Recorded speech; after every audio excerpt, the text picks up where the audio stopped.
વિદ્યાર્થી મિત્રો, ગયા લેક્ચરની અંદર આપણે પ્રાથમિક કોષ કોને કહેવાય, દ્વિતીયક કોષ કોને કહેવાય એ સમજાવેલું હતું. એક સૂકો કોષની રચનાનું કાર્ય શું થાય એ આપણે સમજાવેલું હતું. સૂકો કોષ એક પ્રાથમિક કોષ જે એકવાર ડિસ્ચાર્જ થઈ જાય પછી ફરીને ઉપયોગમાં લઈ શકાય નહીં.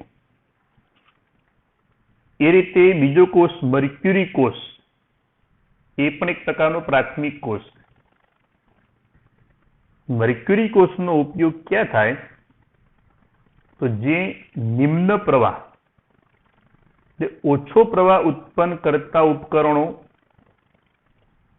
જેવા કે સાંભળવાના સાધનો હોય, નાના નાના જે બટન સેલ જે પેલા નાના બાળકોના મોબાઈલમાં વપરાતા હોય, એ મોબાઈલમાં કોઈ પણ સ્વિચ દબાવો તો લગભગ 2 થી 3 ગીતો જ વાગતા હોય, એવા નાના નાના બાળકોના મ્યુઝિક સાંભળવાના જે સાધનો હોય.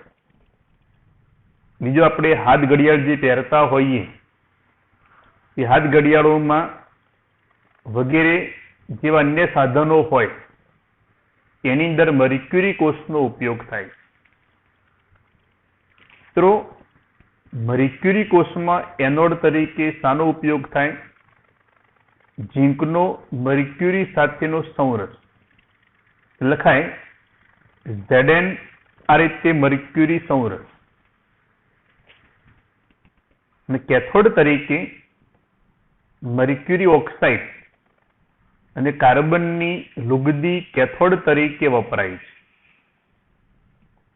એનોડ તરીકે શું? ઝીંકનો મર્ક્યુરી સાથેનો સંરસ Zn કૌંસમાં Hg લખાય. કેથોડ તરીકે મર્ક્યુરી ઓક્સાઇડ અને કાર્બનની લુગદી એ કેથોડ તરીકે વપરાય છે. મિત્રો, એમાં વિદ્યુત વાહકીય અથવા વિદ્યુત વિભાજ્યની લુગદી, કારણ વિદ્યુતનું વહન થાય એટલા માટે આપણે સૂકા કોષમાં NH4Cl અને ZnCl2 ની ભીની લુગદી ભરેલી હતી. એ રીતે અહીંયા વિદ્યુત વાહકીય અથવા વિદ્યુત વિભાજ્ય લુગદી KOH અને ઝીંક ઓક્સાઇડની બનેલી હોય છે. ખાસ મિત્રો MCQ માં યાદ રાખજો કે મર્ક્યુરી કોષમાં વિદ્યુત વાહકીય લુગદી તરીકે શાનો ઉપયોગ થાય? તો વિદ્યુત વાહકીય લુગદી તરીકે KOH, તો પોટેશિયમ હાઇડ્રોક્સાઇડ અને ઝીંક ઓક્સાઇડની બનેલી લુગદીનો ઉપયોગ થાય. મિત્રો, આકૃતિ તમને બુકમાં આપેલી છે, તમને સમજાવું, ધ્યાનથી જો. આ તમને જે કેસરી કલર દેખાય એક એનોડ છે, અને એ એનોડ તરીકે શાનો ઉપયોગ થયો? ઝીંક મર્ક્યુરી સંરસ. આ બ્લુ કલર જે ભાગ જે રહ્યો એ બ્લુ કલરનો ભાગ એ કેથોડ તરીકે વર્તે છે. કેથોડ તરીકે શાનો ઉપયોગ થાય? તો આપણે લખ્યું મર્ક્યુરી ઓક્સાઇડ અને કાર્બનનું મિશ્રણ એ કેથોડ તરીકે વપરાય છે.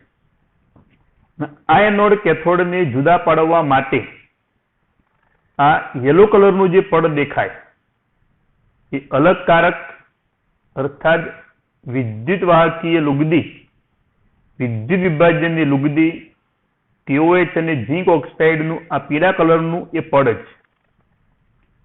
ઉપરનું કેસરી કલરનું પડ એનોડ તરીકે વર્તે ઝીંક મર્ક્યુરી સંરસ. વાદળી કલરનું આ જે પડ જે રહ્યું એ કેથોડ તરીકે વર્તે મર્ક્યુરી ઓક્સાઇડ અને કાર્બનનું મિશ્રણ. યલો કલરનો જે ભાગ દેખાય એ ભાગ શાનો? તો અલગકારક તરીકે, કે જેમાં વિદ્યુત વાહકીય લુગદી પોટેશિયમ હાઇડ્રોક્સાઇડ અને ઝીંક ઓક્સાઇડની આ લુગદી ભરેલી હોય. વચ્ચે પોલાણ જે હોય ગાસ્કેટ તરીકે, મતલબ એક પ્રકારનું એક રબરથી એને પેક કરી દેવામાં આવે, ગાસ્કેટ. તો આ એક મર્ક્યુરી કોષ કે તમારે જેની પરીક્ષાની અંદર આકૃતિ જનરલી દોરણ હોતી નથી, મર્ક્યુરી કોષ મેં સમજાવ્યો. એની અંદર એનોડ કેથોડ ઉપર કઈ પ્રક્રિયા થાય? તો એનોડ તરીકે આપણે ઝીંક મર્ક્યુરી સમરસ એનોડ તરીકે વર્તે એ ઝીંકની વિદ્યુતવાહકીય લુગદી જેમાં KOH, તો એનોડ ઉપર આ OH માઇનસ પ્રક્રિયા કરી આ રીતે ઝીંક ઓક્સાઇડ બનાવી H2 ને 2 ઇલેક્ટ્રોન છૂટા આપે. 2 એટલા માટે કે આની અંદર ઝીંકનું ઓક્સિડેશનાંક થાય 0. જ્યારે આની અંદર ઓક્સિડેશનાંક કેટલો થાય તો +2 થાય. તો 0 માંથી +2 થયા. કેટલા એકમનો વધારો? 2 એકમનો. 2 એકમનો વધારો થાય 2 ઇલેક્ટ્રોન ગુમાવે. આ OH માઇનસ H2O માં રૂપાંતર થાય હાઇડ્રોજનની સંખ્યા 2, તો આપણે અહીંયા 2 વડે ગુણી દઈએ. કેથોડ ઉપર મર્ક્યુરી ઓક્સાઇડ અને આ જે H2 ઉત્પન્ન થયા એની વચ્ચે પ્રક્રિયા થઈ આ રીતે Hg અને OH માઇનસ આયન ઉત્પન્ન થાય. મર્ક્યુરી ઓક્સાઇડમાં મર્ક્યુરીનો ઓક્સિડેશનાંક +2 થાય. +2 માંથી મર્ક્યુરીમાં થાય 0. તો +2 માંથી 0 થયા. 2 એકમનો ઘટાડો થયો માટે 2 ઇલેક્ટ્રોન સ્વીકારે. તો આ રીતે મર્ક્યુરી કોષમાં એનોડ અને કેથોડ ઉપર જે પ્રક્રિયા થાય એનો કરી દઈએ આપણે સરવાળો. જો મિત્રો આ OH માઇનસ દૂર થઈ ગયા, 2 ઇલેક્ટ્રોન દૂર થયા, આ H2O દૂર થયા, તો શું વધે? ઝીંક મર્ક્યુરી સમરસ plus HgO mercury oxide zinc oxide અને આપણને મળશે મર્ક્યુરી. આ કોષના શબ્દ છે આવરદા દરમિયાન. આવરદા દરમિયાન એટલે વપરાશ દરમિયાન ટોટલ પ્રક્રિયા આપણને આ જે મળે એમાં કોઈ પણ પ્રકારનો આયન ધન આયન કે ઋણ આયન દેખાતો નથી. એ દ્રાવણમાં એ આયન સમાવિષ્ટ નથી. આ કોષનો વોલ્ટેજ જે રહ્યો 1.35 વોલ્ટ જેટલો હોય છે. તો આ થયો એક મર્ક્યુરી કોષ જેમાં એનોડ તરીકે ઝીંકનો મર્ક્યુરી સાથેનો સંરસ, કેથોડ તરીકે મર્ક્યુરી ઓક્સાઇડની કાર્બનની લુગદી કેથોડ તરીકે વર્તે છે. મેં આકૃતિમાં સમજાવ્યું એનોડ કેથોડ ને જુદા પાડવા માટે એક વિદ્યુતવાહકીય લુગદી KOH અને ઝીંક ઓક્સાઇડની બનેલી હોય. અને અહીંયા વિદ્યુત ધ્રુવ ઉપર નીચે પ્રમાણેની પ્રક્રિયા થાય. કુલ કોષ પ્રક્રિયાની અંદર કોઈ પણ પ્રકારના આયનો દેખાતા નથી માટે આ કોષનો કોષ પોટેન્શિયલ 1.35 વોલ્ટ જેટલો સમગ્ર પ્રક્રિયા દરમિયાન એ અચળ જળવાઈ રહે છે. સૂકો કોષ અને મર્ક્યુરી કોષ કેવા કોષ હતા? પ્રાથમિક કોષ. ત્યારબાદ જોઈએ આપણે એક બીજો કોષ સૌથી સમજવા લાયક, ખાસ ધ્યાન આપજો, લીડ સંગ્રાહક કોષ, જે એક પ્રકારનો દ્વિતીય કોષ ગણાય. દ્વિતીય કોષ એટલે લાંબા સમયના વપરાશ બાદ આ કોષને પુનઃજીવિત કરી શકાય, પુનઃ ઉત્પાદિત કરી શકાય, ફરી ઉપયોગમાં લઈ શકાય છે. માટે લીડ સંગ્રાહક કોષ, આ ઉપરાંત નિકલ કેડમિયમના સંગ્રાહક કોષ જે દ્વિતીય કોષ તરીકે હંમેશા વર્તે છે. ત્યારે મિત્રો એક લીડ સંગ્રાહક કોષ એની એક સામાન્ય રચના જોઈએ, ખાસ ધ્યાન આપજો. આ કોષમાં લીડની પ્લેટ અને લીડની પ્લેટ અથવા લીડની ગ્રીડ ઉપર PbO2 લીડ ઓક્સાઇડનો અસ્તર લગાવેલો હોય એવા લીડની પ્લેટ એ કેથોડ તરીકે વર્તે છે. ખાલી પીબીની પ્લેટ એક એનોડ તરીકે વર્તે છે. બંને વિદ્યુત ધ્રુવોને 38% વેઇટ બાય વેઇટ સાંદ્ર H2SO4 ના દ્રાવણની અંદર આ રીતે ડુબાડેલી હોય. એટલે લીડની પ્લેટ અને PbO2 નું અસ્તર લગાવેલ લીડની પ્લેટને 38% વેઇટ બાય વેઇટ સાંદ્ર H2SO4 ના દ્રાવણમાં ડુબાડેલી હોય છે. લીડની પ્લેટ એનોડ તરીકે વર્તે, PbO2 નું અસ્તર લગાવેલું હોય એવી લીડની પ્લેટ એ કેથોડ તરીકે વર્તે છે. મિત્રો, બંને વિદ્યુત ધ્રુવોને આપણે જ્યારે વિદ્યુત વાહક તાર વડે જોડીએ તો આ વિદ્યુત ધ્રુવ પર નીચે પ્રમાણેની પ્રક્રિયા થાય છે. એ પ્રક્રિયા ધ્યાન આપજો. એનોડ ઉપર કઈ પ્રક્રિયા થઈ? ઓક્સિડેશન. સમજવા માટે ધ્યાન આપજો. તો અહીંયા લીડની પ્લેટ એનોડ તરીકે વર્તે છે,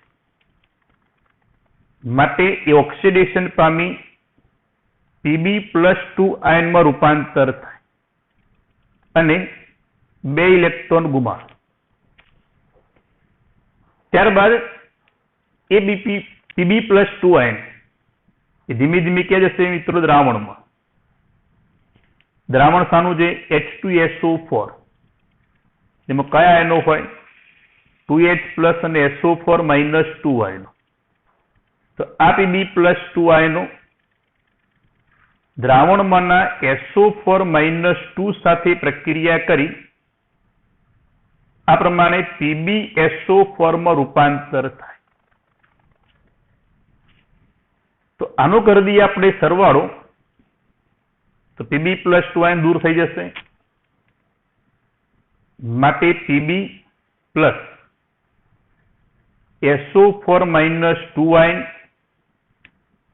gives PbSO4 + 2 ઇલેક્ટ્રોન. મિત્રો, આપણને બુકમાં એનોડ ઉપર આ એક સીધું સમીકરણ આપેલું છે. કેવી રીતના મળે તમે સમજાય.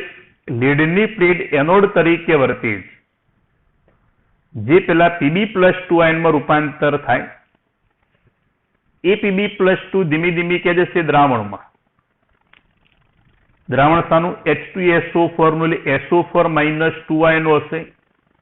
તો એ Pb+2 SO4- 2 સાથે પ્રક્રિયા કરી PbSO4 માં રૂપાંતર થાય.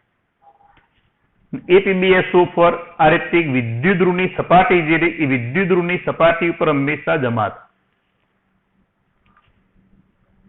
તો આપણે લગ લખીએ અહીંયા એનોડ ઉપર કઈ પ્રક્રિયા થઈ? Pb સોલિડ પ્લસ SO4- 2 આયન gives PbSO4 + 2 ઇલેક્ટ્રોન.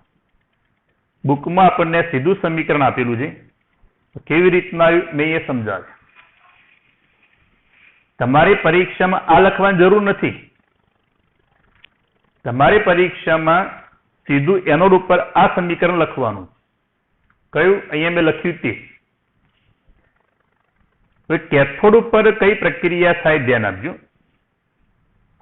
અહીંયા પ્રક્રિયા સમજવાની અંદર આપણને અહીંયા PbO2 નું અસ્તર લગાવેલું છે લીડની પ્લેટ ઉપર. તો કેવું થઈ શકે આપણે એ વિચારીએ છીએ કે Pb+4 આયનો પ્લસ 2 ટાઈમ્સ O- 2 આયનો. એટલે આપણે આનું ખાલી આયનીકરણ કર્યું. એમાં Pb+4 આયન એનોડ ઉપર જે 2 ઇલેક્ટ્રોન છૂટા પડ્યા એ સ્વીકારી Pb+2 માં રૂપાંતર થશે. PbO2 નું પહેલા આપણે આયનીકરણ કર્યું. Pb+4 આયન અહીંયા જે એનોડ ઉપર 2 ઇલેક્ટ્રોન છૂટા પડ્યા હતા એ સ્વીકારી Pb+2 માં રૂપાંતર થયા. આ Pb+2 પંગે જશે દ્રાવણમાં.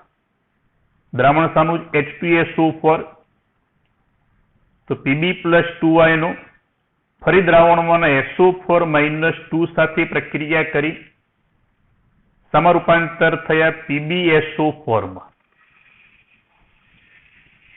ધ્યાન આપજો, આ Pb+4 નું Pb+2 માં રૂપાંતર થયું. એ Pb+2 દ્રાવણમાંના SO4-2 સાથે પ્રક્રિયા કરી PbSO4 માં રૂપાંતર થયું. હવે ધ્યાન આપો, આ 2 ટાઈમ O-2. મિત્રો ધ્યાન આપજો, અહીંયા એક SO4-2 વપરાયા, દ્રાવણમાં 2H+ આયન વધારાના થયા. તો અહીંયા બીજા SO4-2 થયા, બીજા H+ વધારાના થયા, એટલે કુલ કેટલા થયા? 4. તો 4H+ આયન એ O-2 સાથે પ્રક્રિયા કરી શામાં રૂપાંતર થાય? 2 ટાઈમ H2O. હવે આનો કરી દઈએ આપણે સરવાળો. તો જો Pb+4 આયન દૂર થઈ ગયા, Pb+2 આયન દૂર થઈ ગયા, 2 ટાઈમ O-2 આયન દૂર થઈ ગયા. તો વધ્યા શું મિત્રો? ધ્યાન આપજો, PbO2 plus SO4-2 ion plus આ 4H+ આયન plus 2 electron gives PbSO4 plus શું થાય? 2 ટાઈમ H2O. તો આ પ્રકારનું પ્રક્રિયા થતી હોય તો આપણને આ સમીકરણ મળે. માટે આપણે કેથોડ ઉપર ડાયરેક્ટ સમીકરણ લખી શકીએ. પરીક્ષણ આ જ લખવાનું, PbO2 પ્લસ SO4-2 આયનો પ્લસ 4H+ આયન plus 2 electron gives PbSO4 plus 2 time H2O. તો આનો કરી દઈએ આપણે સરવાળો. તો 2 ઇલેક્ટ્રોન દૂર થઈ જશે, તો આપણને મળશે Pb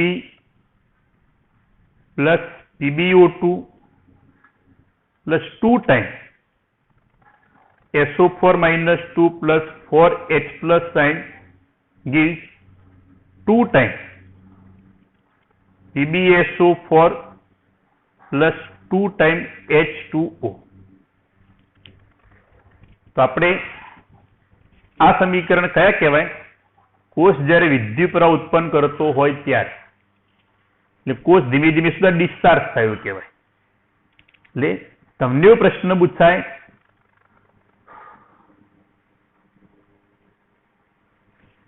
કે લીડ સંગ્રહ કોષમાં ડિસ્ચાર્જિંગ સમીકરણ દર્શાવો. તો એનોડ કેથોડ ઉપર પ્રક્રિયા થઈ કોષ ધીમે ધીમે વપરાયેલા આ ડિસ્ચાર્જ સમીકરણ જેને ગણી શકાય. એનોડ અને કેથોડ ઉપર જે PbSO4 જે ઉત્પન્ન થયો, આ રીતે એક વિદ્યુત ધ્રુવની સપાટી જે રહી એ વિદ્યુત ધ્રુવની સપાટી ઉપર હંમેશા જમા થાય. જેમ કોષ વપરાય તેમ એની અંદર પાણી ઉત્પન્ન થાય છે. મિત્રો હવે જે બોલું એ બુકમાં આપ્યું નથી. જેમ જેમ પાણી અંદર ઉત્પન્ન થાય તેમ H2SO4 ની ઘનતા હંમેશા ઘટે. જ્યારે કોષ કાર્યરત હોય ત્યારે, એટલે શરૂઆતમાં H2SO4 ની ઘનતા 1.25 થી 1.30 ગ્રામ પ્રતિ ml જેટલી હોય. જ્યારે કોષ કાર્યરત હોય ત્યારે શરૂઆતમાં એની ઘનતા H2SO4 ની 1.25 થી 1.30 ગ્રામ પ્રતિ ml જેટલી હોય. પણ કોષ કાર્ય કરતો બંધ થાય ત્યારે એની ઘનતા 1.10 થી 1.15 ગ્રામ પ્રતિ ml જેટલી થાય. મિત્રો ખાસ MCQ માં યાદ રાખજો કે લીડ સંગ્રહ કોષમાં શરૂઆતની ઘનતા 1.25 થી 1.30 ગ્રામ પ્રતિ ml થાય. અહીંયા કોષ ધીમે ધીમે ડિસ્ચાર્જ થાય છે. ડિસ્ચાર્જિંગ પ્રક્રિયાઓને કારણે કોષમાં પાણી ઉત્પન્ન થયું અને પાણી ઉત્પન્ન થવાને કારણે એ H2SO4 ના દ્રાવણની ઘનતા ઘટતી હતી। કોષ જ્યારે કાર્ય કરતો બંધ થઈ જાય ત્યારે તેની ઘનતા 1.10 થી 1.15 ગ્રામ પ્રતિ ml જેટલી થાય। હવે આપણે આ કોષને યાદ રાખજો મિત્રો, આ કોષનો વોલ્ટેજ જે રહ્યો એ 2 વોલ્ટ જેટલો છે। કેટલો? 2 વોલ્ટ। તો આ કોષને આપણે ઊંચા વિદ્યુત દબાણ સાથે વિરુદ્ધ દિશામાં વિદ્યુત પ્રવાહ આપણે પસાર કરીએ, જેમ કે આપણે મોબાઈલની બેટરી જ્યારે ચાર્જ કરીએ ત્યારે એડપ્ટર, મોબાઈલનું એડપ્ટર જ્યારે આપણે આપણા ઘરની અંદર જે પ્લગ હોય એની અંદર ભરાવીએ, પછી સ્વિચ ચાલુ કરીએ એટલે એની અંદર વિદ્યુત પ્રવાહ ક્યાં દાખલ થાય? મોબાઈલની બેટરીમાં।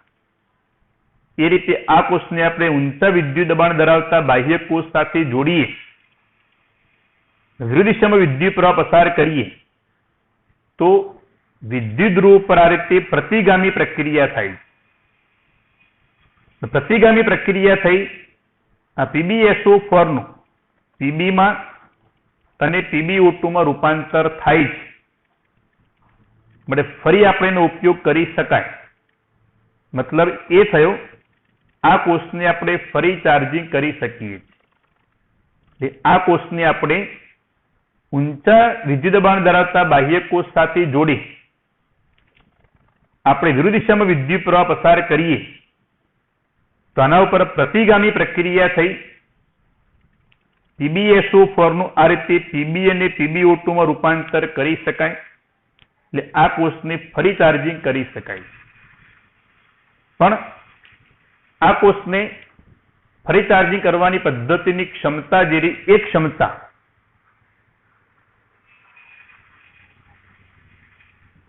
100% હોતી નથી। એટલે વિદ્યુત ધ્રુવ પ્રતિગામી પ્રક્રિયા થઈ ફરી H2SO4 જે ઉત્પન્ન થાય, ફરીથી H2SO4 જે ઉત્પન્ન થાય એની ઘનતા જે 1.25 થી 1.30 ગ્રામ પ્રતિ ml જે મળવી જોઈએ એટલી મળતી નથી। માટે જ્યારે પણ આપણે ચાર્જિંગ કરીએ ત્યારે એમાં ફરીથી 38% વેટ બાય વેટ સાંદ્ર H2SO4 એમાં ઉમેરવામાં આવે। આ કોષને ફરી ચાર્જિંગ કરવાની પદ્ધતિની ક્ષમતા 100% હોતી નથી, કારણ કે જે H2SO4 પ્રતિગામી પ્રક્રિયાથી આપણને મળે એની ઘનતા જે મળવી જોઈએ 1.25 થી 1.30 એટલી મળતી નથી। માટે આપણે આવા કોષને જ્યારે ચાર્જિંગ કરીએ, આપણા એક્ટિવાની અંદર, બાઇકની અંદર જે બેટરી હોય, જો અંદર લિક્વિડ ભરેલું હશે, લિક્વિડ મતલબ સાંદ્ર H2SO4 હોય, તો જ્યારે આપણે ચાર્જિંગ કરીએ તે સાંદ્ર H2SO4 બહાર કાઢી લઈ ફરીથી 38% વેટ બાય વેટ સાંદ્ર H2SO4 અંદર ભરવામાં આવે અને લાંબા સમયના વપરાશ બાદ આ કોષ પણ બિનઉપયોગી બની જાય, કારણ કે 1 વાર 2 વાર 3 વાર ચાર્જિંગ કરી શકાય। તમે જો બાઇકની અંદર આપણે જે બેટરી નખાવીએ, એક્ટિવામાં બેટરી નખાવીએ, કેટલા વર્ષની ગેરંટી આપે? 1 વર્ષ। અથવા મોટી ગાડીમાં બેટરી હોય 3 વર્ષ સુધીની ગેરંટી આપે। 3 વર્ષ પછી તો ફરીથી પછી એને ઉપયોગમાં લઈ શકાય નહીં, એ ફેંકી દેવામાં આવે। મોબાઈલની અંદર બેટરી હોય, એ બેટરી લાઈફ ટાઈમ ગેરંટી હોતી નથી। નવો લાવીએ ત્યારે કદાચ ચાર્જિંગનો સમય 5-6 કલાક રહી શકે, 6 મહિના પછી ચાર્જિંગ કરીએ તો અડધો દિવસ રહે, પછી ચાર્જિંગ કરીએ તો આપણે કદાચ એની વિદ્યુત પ્રવાહ ઉત્પન્ન કરવાની ક્ષમતા ઘટતી જાય। એટલે મોબાઈલની અંદર પણ બેટરી 1 વર્ષની ગેરંટી વોરંટી આવે, એની લાઈફ ટાઈમ ગેરંટી હોતી નથી। લાંબા સમયના વપરાશ બાદ આ કોષ પણ એક બિનઉપયોગી બની જાય, પછીને ફેંકી દેવામાં આવે। ઉપયોગિતા શું થાય? ધારો કે આપણે એક પાત્રની અંદર, જેના જો ખાસ એક એનોડ અને એક કેથોડ હોય, એક એનોડ અને એક કેથોડ હોય તો કોષનો પોટેન્શિયલ 2 વોલ્ટ મેળવી શકાય. બે એનોડ અને બે કેથોડ આપણે જોડીએ, બે એનોડ અને બે કેથોડને આપણે જોડવામાં આવે કોષનો વોલ્ટેજ કેટલો મેળવી શકાય? 4. એ પ્રમાણે 3 એનોડ અને 3 કેથોડ આપણે જોડવામાં આવે તો કોષનો વોલ્ટેજ 6 વોલ્ટ મેળવી શકાય. મતલબ આપણે ટ્રકની અંદર જે બેટરી હોય, કદાચ મિત્રો તમે જોયેલી હોય તો આ રીતે એક લંબચોરસ પેટી હોય. જો આ રીતે એક બ્લુ કલર રેડ કલરના આ રીતે તમને બટન દેખાતા, તો એની અંદર આ રીતે 6 એનોડ અને 6 કેથોડને શ્રેણીબદ્ધ ગોઠવેલા હોય. 1 2 3 4 5 6 એનોડ અને 6 કેથોડને શ્રેણીબદ્ધ ગોઠવેલા હોય. તેનો વોલ્ટેજ કેટલો મેળવી શકાય? 12 વોલ્ટ. એ રીતે આપણે જો 22 વોલ્ટ મેળવવું હોય તો શું કરવું પડે? 11 એનોડ અને 11 કેથોડને આપણે શ્રેણીબદ્ધ ગોઠવીએ તો કોષનો વોલ્ટેજ કેવડો મેળવી શકાય? 22 વોલ્ટ સુધી મેળવી શકાય. મિત્રો, આ રીતે એક લીડ સંગ્રાહક કોષ કે જેનો વોલ્ટેજ 2 વોલ્ટ છે, પણ આપણે એકથી વધારે એનોડ અને એકથી વધારે કેથોડને આ રીતે શ્રેણીબદ્ધ ગોઠવવામાં આવે તો કોષનો વોલ્ટેજ 2 વોલ્ટ કરતા પણ વધારે મેળવી શકાય. આપણી 4 વ્હીલર ગાડીમાં કે ટ્રકની અંદર આ રીતે એક બેટરી ગોઠવેલી હોય કે જેમાં 6 એનોડ અને 6 કેથોડને શ્રેણીબદ્ધ ગોઠવેલા હોય તો કોષનો વોલ્ટેજ એમાં 12 વોલ્ટ મેળવી શકાય. એ રીતે 11 એનોડ અને 11 કેથોડને આપણે ગોઠવીએ તો એની અંદર કોષનો વોલ્ટેજ 22 વોલ્ટ સુધી મેળવી શકાય. તો મિત્રો, આ તો એક લીડ સંગ્રાહક કોષ વર્ણન નવી બુકની અંદર ટૂંકું આપેલું છે. એ જ પ્રમાણે લખવાનું. આકૃતિ મેં આગળ દોરી હતી એવી પરીક્ષામાં દોરવાની, બુકમાં આપેલી હોય દોરવાની જરૂર નથી. 3 ડાયમેન્શનની અંદર રંગીન આપેલી છે, પરીક્ષામાં દોરવાનો સમય વધારે જશે, પણ લખાણ જે રહ્યું એ બુક પ્રમાણે લખવા. હવે આપણે ચાર્જિંગ સમીકરણ. ચાર્જિંગ સમીકરણ થાય વિદ્યુત ધ્રુવ પ્રતિગામી પ્રક્રિયા થાય. પ્રતિગામી પ્રક્રિયા એટલે એનોડ એ કેથોડ બને અને કેથોડ શું બનશે? એનોડ. તો ચાર્જિંગ સમીકરણમાં એનોડ ઉપર કઈ પ્રક્રિયા થાય? તો તમે જે આગળ કેથોડ ઉપર પ્રક્રિયા લખી ઉલટાવી દેવાની. કઈ હતી? 2 times PbSO4 plus 2 times H2O gives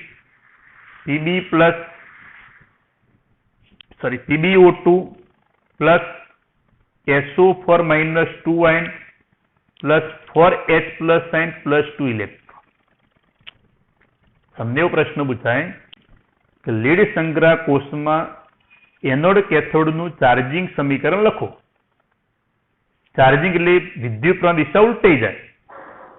તો તમે આગળ જે સમીકરણ લખેલા હતા કેથોડ ઉપરનું સમીકરણ એનોડ બની જશે, એની પ્રક્રિયા આપણે ઉલટાઈ દેવાની.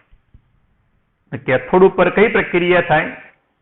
તો જે એનોડ ઉપરની પ્રક્રિયા આપણે ઉલટાવી દઈએ તો PbSO4 plus 2 ઇલેક્ટ્રોન gives એની અંદર Pb plus SO4 minus 2. તો આ રીતે PbSO4 નું આ રીતે PbO2 અને Pb માં રૂપાંતર થઈ ફરી એની ચાર્જિંગ કરી શકાય. તો આ સમીકરણ ચાર્જિંગ સમીકરણ થયા. આગળ જે સમીકરણ હતા એ ડિસ્ચાર્જ સમીકરણ ગણી શકાય. તો આ મિત્રો આપણે 3 કોષ જોયા: મર્ક્યુરી કોષ, સૂકો કોષ, લીડ સંગ્રાહક કોષ. આ એક સમજી વિચારી તૈયાર કરી નાખજો. બહુ સિમ્પલ જ છે. પરીક્ષાની અંદર 3 માર્કની થિયરીમાં પૂછાય છે. એના પછીનો કોષ જોઈએ આપણે મિત્રો. કયો કોષ? નિકલ કેડમિયમ સંગ્રાહક કોષ.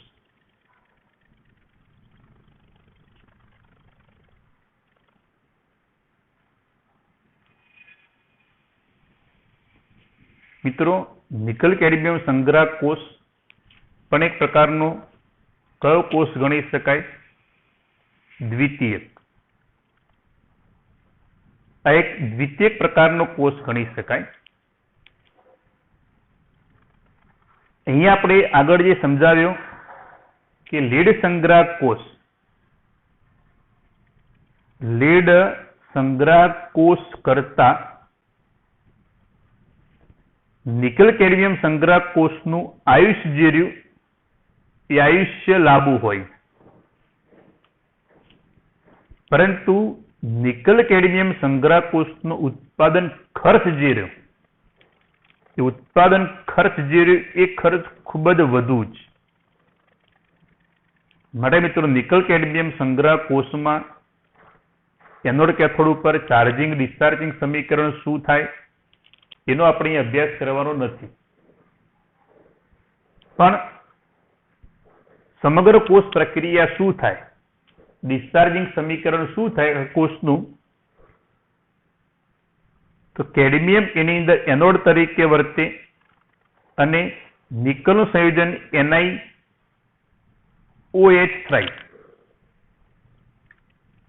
એ કેથોડ તરીકે વર્તે.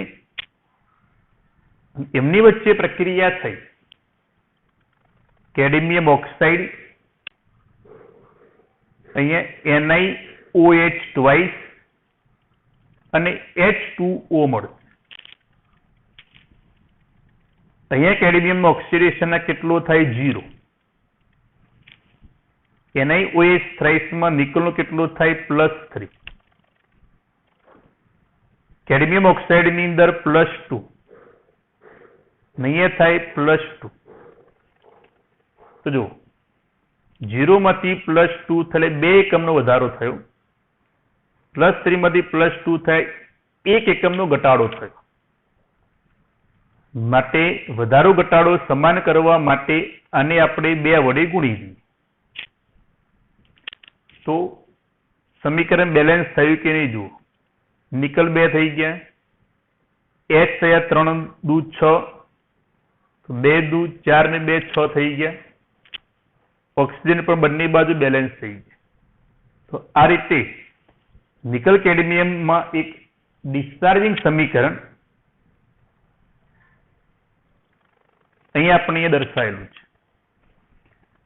તો આ રીતે નિકલ કેડમિયમ સંગ્રાહક કોષ એક પ્રકારનો દ્વિતીય કોષ કહેવાય. લીડ સંગ્રાહક કોષ કરતા પણ એનું આયુષ્ય વધારે છે, તો ઉત્પાદન ઘણું મુશ્કેલ હોવાને કારણે, મોંઘું હોવાને કારણે નિકલ કેડમિયમ સંગ્રાહક કોષ જનરલી વપરાતો નથી. એની અંદર પણ એનોડ કેથોડ ઉપરના ચાર્જિંગ ડિસ્ચાર્જિંગ સમીકરણ આપણે અહીંયા બુકમાં આપ્યા નથી. નિકલ કેડમિયમ સંગ્રાહક કોષમાં ડિસ્ચાર્જિંગ સમીકરણ શું થાય એ અહીંયા આપેલું છે.